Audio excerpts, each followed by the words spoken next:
Hi everyone, my name is Roberto Scudero and I am the Multimedia Specialist for the Burton School District. We are here tonight to celebrate and recognize this year's student filmmakers for their amazing work in creating their films. As you already know, in a typical year, we get to celebrate and recognize them at our local movie theater and we get to watch their videos and hand out the awards. And to be honest, it is one of my favorite days of the year. And even though we won't be able to celebrate in person, it is with the same great enthusiasm that we recognize each and one of you tonight, here in a digital platform. Every year, students from kindergarten all the way through 12th grade have the opportunity to compete and win awards in different categories. Some students choose to tell their stories as short films, others just want to share their amazing animation skills. Whatever the genre is, they are all able to demonstrate a high level of creativity by sharing their voice and their talents through the filmmaking process. Before we get to see tonight's winners, we'd like to share with you a quote from Nikos Todasakis, author of the book, The Director of the Classroom. And it says, "We need filmmakers in our classrooms, not to graduate filmmakers, but to graduate problem solvers, critical thinkers, passionate people who can work with others to make that which does not yet exist real." Let's get on with the show. So, pause the video, grab your popcorn, get comfortable. Lights, camera, action.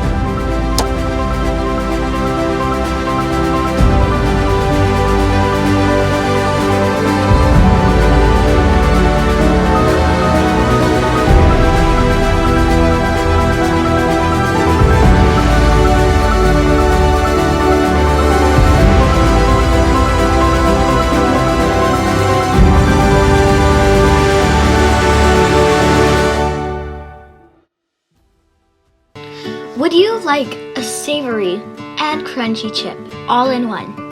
Of course you would.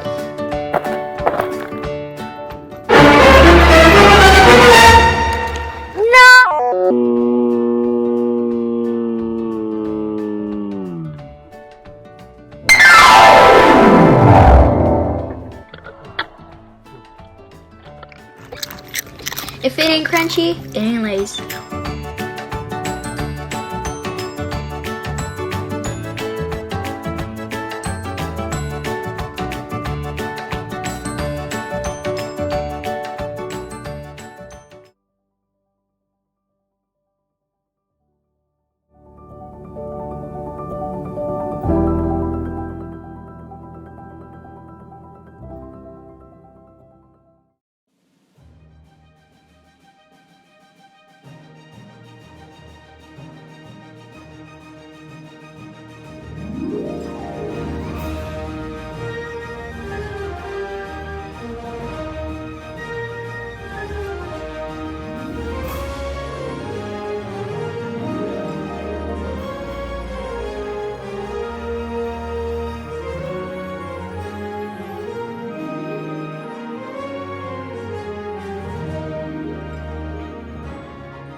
so honored. This accomplishment is not something that I did alone, and there are many others who deserve to share in this award.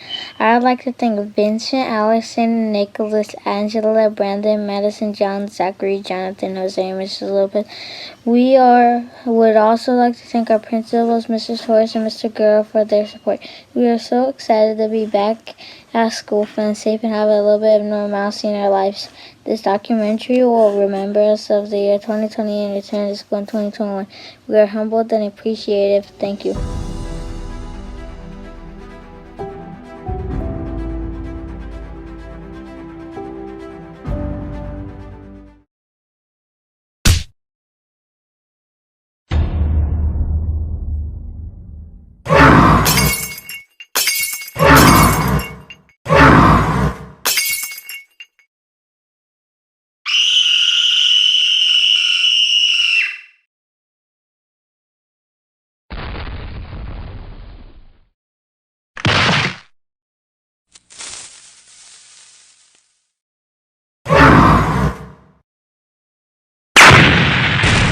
Bruh.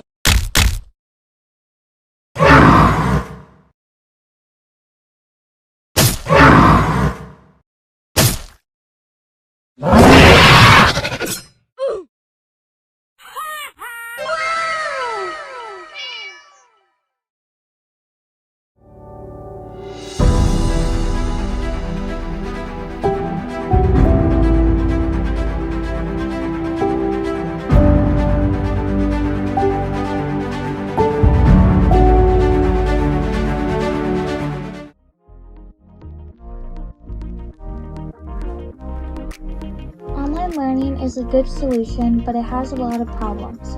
There's sometimes glitches or technical difficulties, or maybe someone's internet isn't working. There are also certain things that are harder to do over Zoom, like group activities. In my opinion, in-person school is much easier and much better. Zoom is a good solution to doing distance learning, but it sometimes has problems. First, it's very laggy, so it's sometimes hard to hear people or see what they're doing. It's also not as fun as regular school because you can actually see people in person. It's also harder to do work over Zoom because the teacher or students can't physically help you.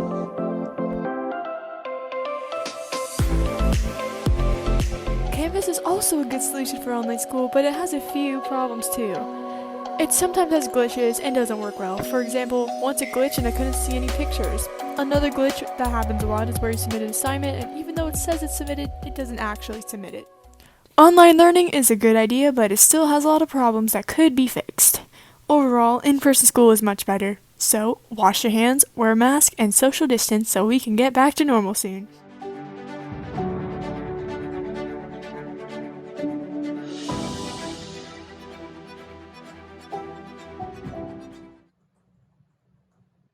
How long is it gonna take to edit this dumb video?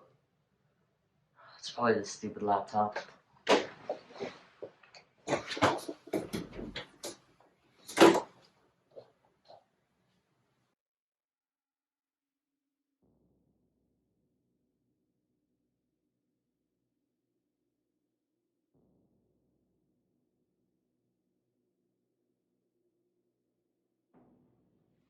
Not a laptop anymore?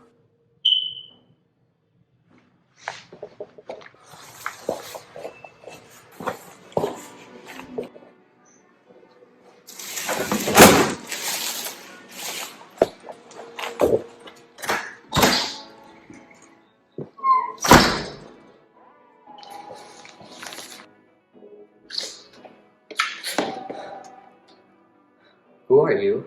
Gotcha now. What is this? Why are you doing this to me? This? This is my dimension. Within the Wi-Fi. This is where my non-physical form lives. And this is also a test. A test to see if you're worthy to live. Okay, but why me? Why are you doing this to me? Because you insulted me. You're in my laptop? Anyway, the test begins now.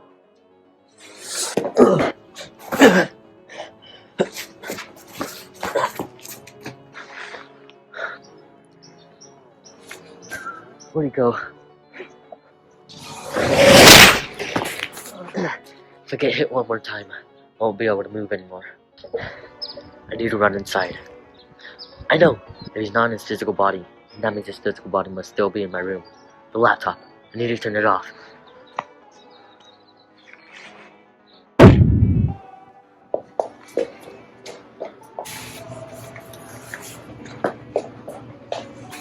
I'm here. What? This must be what he's seeing. Oh no, he's coming this way. Accept it. You're not worthy. Well, maybe I am. No!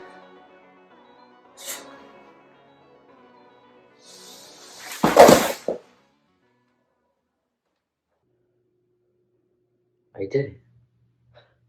Congratulations, you passed the test.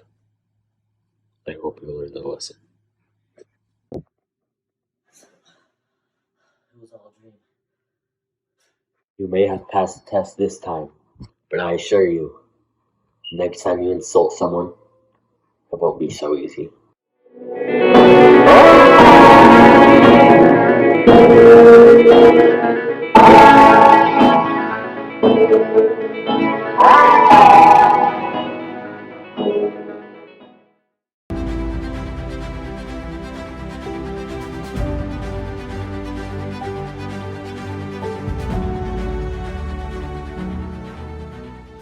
I know it's been difficult for everyone during the pandemic to learn, but it's been very hard for the teachers as well, and this is what this video is for.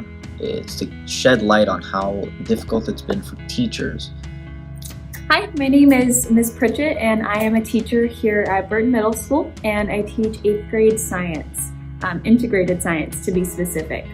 My name is Dana Harness, and I am the Superintendent of Education for the Tule River Indian Tribe.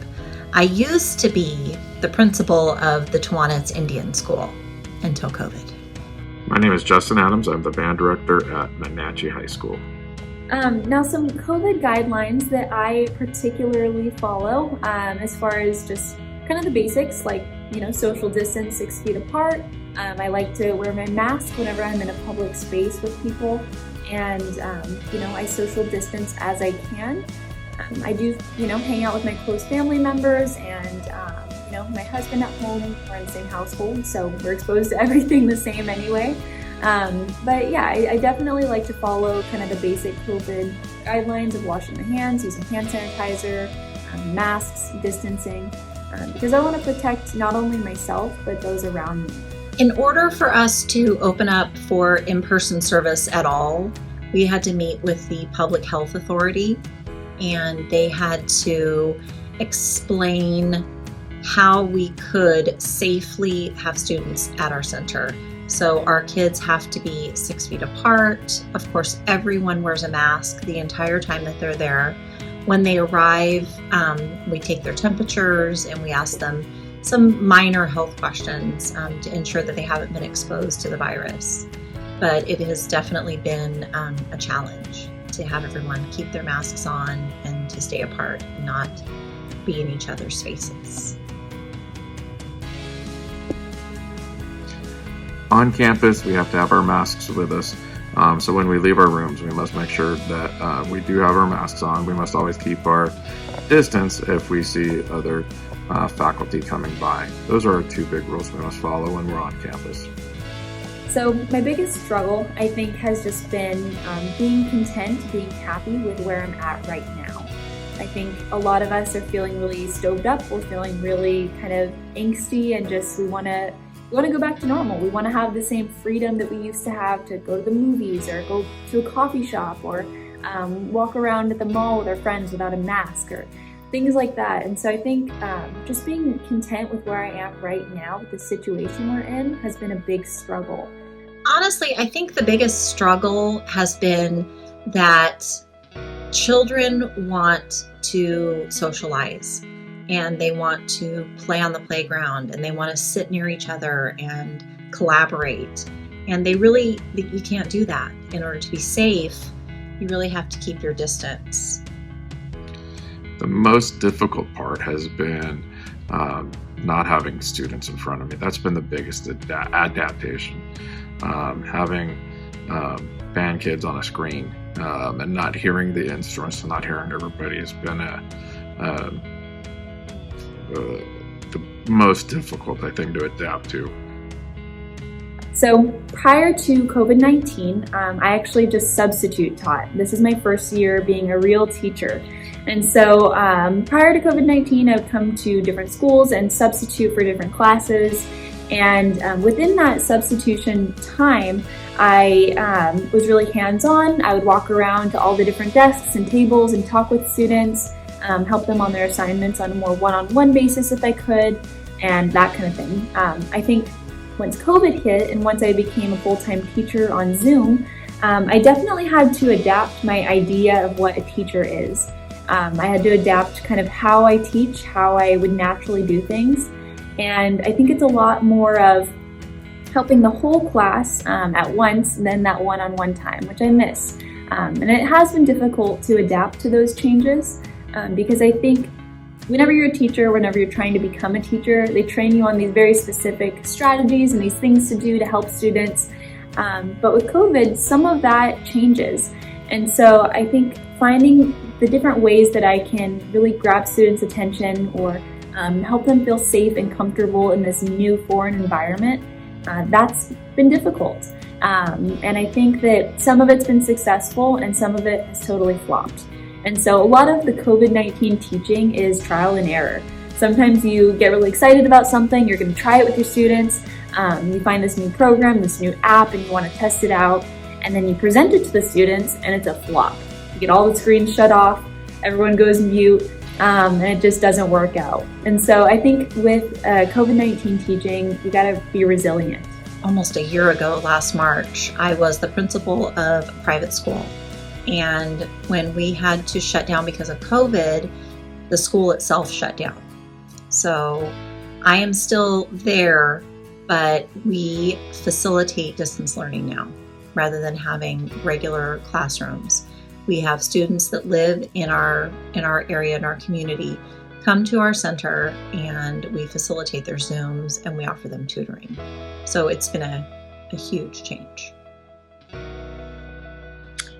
The biggest way I've changed teaching is the approach. So when I have kids in the classroom, it's very much a whole group approach that I'm taking with them. Now it's kind of more of an individual approach. So think of like group exercise class. Now you're going to go to more of a personal instructor.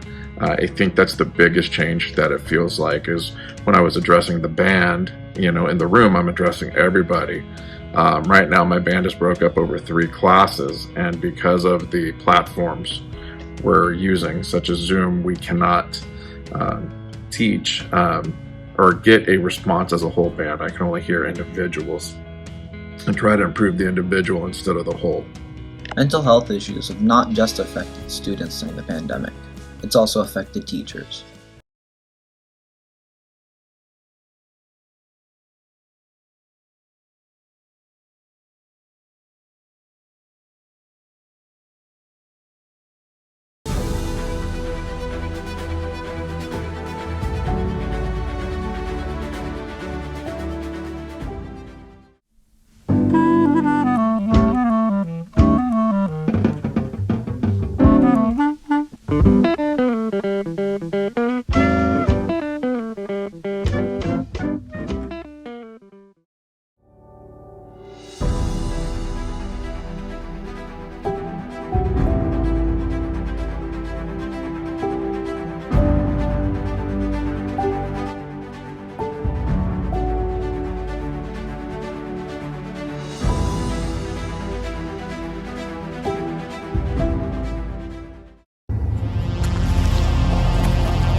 What in the world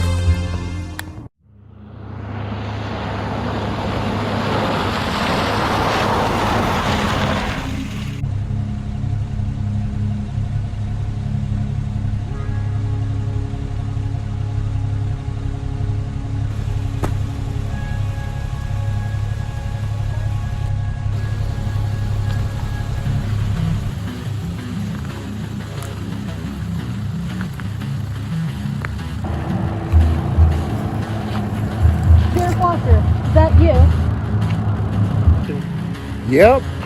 Who else would be out here at 3 a.m.? Well, we're told there is emergency. Ha! Emergency? That's what they told you? I really don't know what we're dealing with here. Are you telling me that we're dealing with something even you don't understand? Alright, break it up, you two. We all know we don't want to be here any longer than we have to. We've got a job to do. Alright, what's the plan?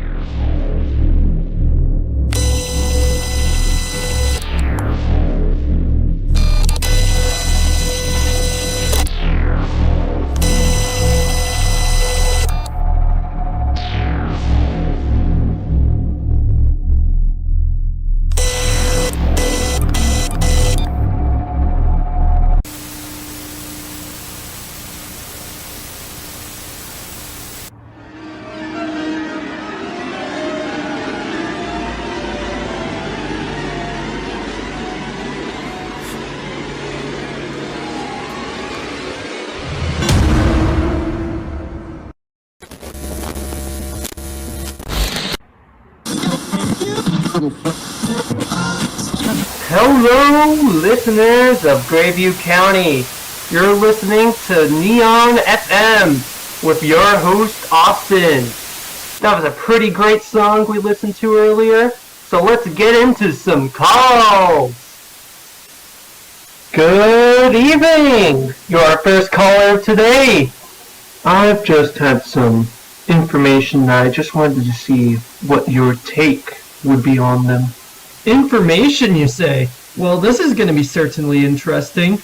Word has been out on the street about a creature that has been causing issues with the locals. I wouldn't happen to know if you knew anything about it. That has got to be the dumbest thing I have ever heard in my life. That just sounds like some 9th grader's fantasy. I have never heard of such a thing ever in my life. I'm surprised you didn't know anything about this, despite all of the recent murders that have been happening around Grayview. I thought you. Oh, right. That's enough for now. Let's go on to our next song. "Pray" by John Rickman. What was that?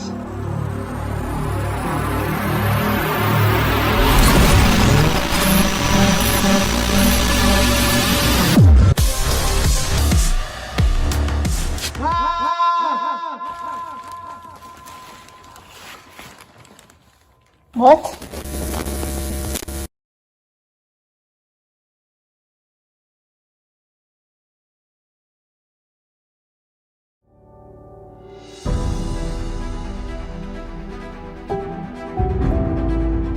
My name is David Mendez. I'm 36 years old and I'm a hobbyist woodworker. I enjoy making things, so I just always thought the idea of woodworking would be fun. It's a good type of material where you can manipulate, change the design to just come up with so many different ideas. I like the idea of making people's dreams come true with small pieces of furniture, small decorations, and just kind of started out of a, kind of not coincidence, by accident really. Just didn't really think I would get much into it as deep as I am right now, but I enjoy what I do. People like what I've been putting out, and so I'm going to continue moving forward. So the first thing that I built were these honeycomb shelves that my wife had seen online. She liked the idea of them. We had looked into purchasing some at the time, but we didn't have the finances to do so. So I just decided to take a stab at making them myself. Was hoping that they'd come out a little bit more affordable. Once I did make them, my wife posted them online, and a lot of people came up inquiring about them and wanted some built for them. So I built them for them. So my dream build, there's a few that I think about. Two good friends of mine own businesses as well. One of them is Quesadilla Gorilla, the Reyes family. The other one is the Reynoso family at Maven Skin and Beauty. Both of them have just kind of challenged me a ton on designs that they need for their shops, kind of displays, shelves, counters, back walls. Those are definitely my favorite. Just kind of larger pieces that at the time maybe looks a little bit daunting and overwhelming, but once you're kind of completed and can walk away with it, it's just such a magical feeling. So I think my favorite piece that I've done thus far is for Quesadilla Gorilla, their Hanford shop. They just kind of wanted to go with a different type of look overall. Again, what I enjoy is that a lot of these friends of mine just kind of give me free reign for some artistic ability. I love the idea of coming in with just bringing in some metal into it, kind of designing kind of something between the counter and the back wall. Doing an epoxy pour for the countertop, and then running some oak horizontally in front of the counter. I think that has to be probably my most challenging job to date, and definitely the most rewarding. So you could follow us at Bedtime Builders on Instagram. We post some of our pictures there of the jobs that we're always doing. My wife and I, with kids, it's a little bit more of a bedtime builder at this time. We named ourselves Bedtime Builders because at the time, as our kids would go to bed, is when we hit the shop and start making these projects. So hit us up on Instagram. Let us know what you think. If you have any ideas, feel free to reach out, and we'd love to see what we can do.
Hello? Hi, this is Hannah with Mr. Money Federal Credit Union. Is this Hope Daniel? This is she. Hi, Hope. I'm calling because of some suspected fraudulent charges on your card. Did you purchase several gift cards earlier today? Yes, I did. I'm just doing some Christmas shopping. Great. I'm going to have to confirm that using our new Fraudulent Activity Confirmation System, or FACS. Is that okay? Yes. Yeah, it is. Great. You will have 5 minutes to finish the clues and complete the challenge. If you fail to complete the challenge before your time runs up, your account will be drained completely and will be unrecoverable. Do you understand? Wait, what? Do you understand? Yes, I do. What's my first clue? Your first clue is a riddle. Sitting on the table where the family convenes, for a dinner, a feast, or a shoulder to lean. On top of the table, an item of 3. Who knows what it is? What on earth could it be? The dining table. Okay. You know, I'm not really seeing anything. What? There was, okay. 3 of one item on the table you'll see. Just look closer and you'll see what I mean. Wait, are you talking about these batteries? Yes, okay. Your next clue. A remote is the home of these batteries you hold for the biggest screen in your humble household. Go to the remote, a wand if you will, and put in the batteries, Phil? Are you running out of rhymes? It's a lot harder than it seems.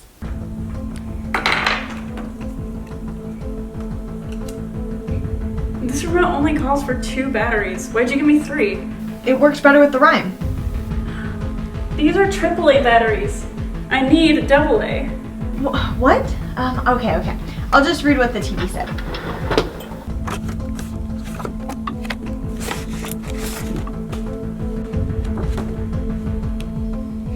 Okay. Under the table is your third and final task. A harrowing one, but indeed, it is your last. Be careful or you'll meet your demise, for inside the bag lies an explosive surprise. Oh my gosh, is that a bomb? You have 15 seconds to cut the correct wire and disable the bomb. If you cut the incorrect wire, the bomb will detonate. 15, 14, 13, 12, 11, 10, 9, 8, 7, 6, 5, 4, 3, 2, 1. Perfect! We'll clear those flags from your account. I'm going to be sending you an email with an attached survey about my performance today. Thank you. Have a wonderful day.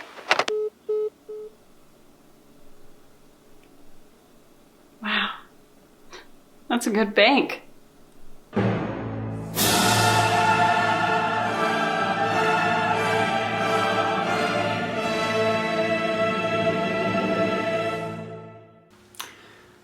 Hi, I'm Noah Daniel. I wrote and directed The Call.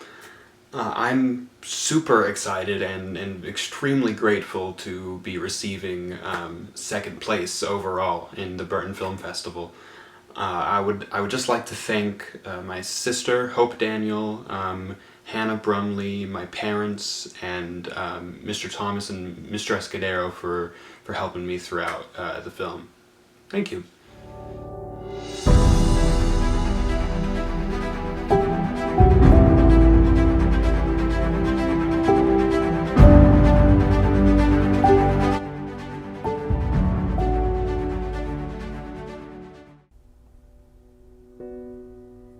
March 13th, 2020 was the last time we went to school in person. So what's distance learning like? Describe distance learning in one word. Difficult. Draining. Terrible. Weird. Not too shabby. Time. Dislikable. Exhausting. Interesting. It can be challenging in a way. It's frustrating. Exhausting. Strange. Hard. Stressful. Emotionally draining. It's really hard. What's the hardest part of distance learning? Finding the motivation, I feel, is the hardest part. It's really hard to get up every day and do the same thing over and over and over again. It gets really hard to find the motivation and the energy to just sit in the same spot every day and just keep doing the same thing. I'd have to say time management, keeping track of everything, mainly because instead of having physical homework that you can feel in your backpack, that you can notice you putting it away, you are assigned things that you have to yourself keep track of. Communication with teachers is just, it doesn't work, and it's really frustrating. Teachers assigning work, not being clear maybe about what the work is. A lot of the times, certain teachers, when you ask them how to do the work, or you ask them just what it is, they are not very clear on their answer, not getting burnt out and not letting yourself just say, no, I don't care, and leave the Zoom call. I struggle with that a lot. What's the hardest part of distance learning? For me as a teacher, the hardest part is for sure not getting the feedback that I'm sort of used to. Sort of teaching to a bunch of blank screens is really difficult. I don't know if students get what I'm saying, or really if students are even there. You know, and if they are there, are they getting it? Do they have questions? In a lot of ways, it feels like I'm more of a YouTuber than a teacher because I'm just sort of talking to a camera a lot of the time, and that's kind of it. I would say the hardest part of distance learning is truly being able to connect with my kids as I would in person. I would say it's been difficult not to be able to see my kids and get to know my kids as personally as I would be here on campus. Either staying on task or just the isolation, because like me, I'm a people person, so I gotta talk to people. Don't get to now because not there. And then staying focused, because I don't stay focused at all. So I mean, those are the two struggles. I'd say it's a solid tie for first. What am I most looking forward to about coming back to school? I would say I am most looking forward to just honestly seeing my kids. I miss laughing with my kids. I miss learning with my kids. I miss just my students in general. Everything about my students I miss. What am I most looking forward to about going back?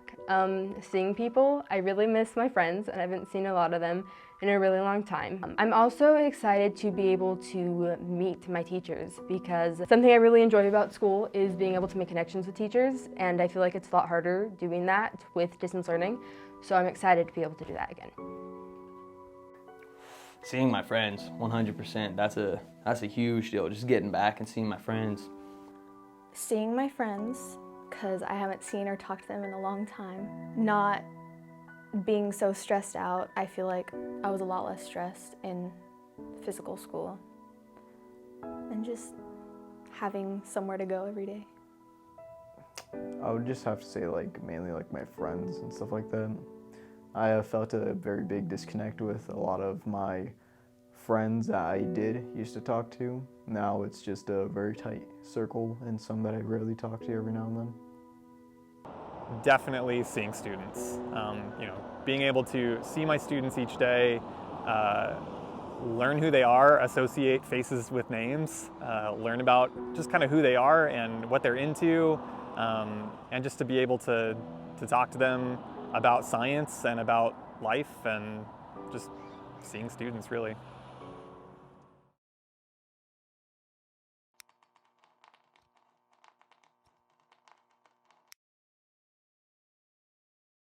Is there anything else you would like to add or say about distance learning? Basically that this is coming from someone who's below the average student in motivation wise and all that, so this may not mean as much, but it is pretty hard. I was barely getting by during regular school even. I think that it's taught me a lot about myself and work ethic for sure. It's taught me that no one else is going to do it for me. I have to do it for myself. That's one big thing. And that I'm strong enough to get through it. So I think I learned a lot about myself and what I'm capable of for sure. Hi, I'm Liam Sherrill. I made The Distance. I would like to say thank you for giving me this award. When I was making this short film, I was hoping to show all sides of distance learning, both from students' perspective and from teachers. And I would like to thank my parents for being there for me, showing me how to do things, with my dad showing me how to edit. I would like to thank my girlfriend Ella for being there for me for the whole project, from holding a microphone to carrying things for me. And I would also like to thank my teacher, Mr. Thomas, for lending me all the equipment I needed for this, and also for teaching me how to do a lot of the things that I needed in making it. And I would also like to finally thank the interviewees, everyone I interviewed: Isaiah Avila, Ella McLaughlin, Ava Torres, Chris Mirzoyan, John Sherrill, and Kaylee Doyle. And last, I would like to thank the Port Naz Youth for also being in it. Thank you.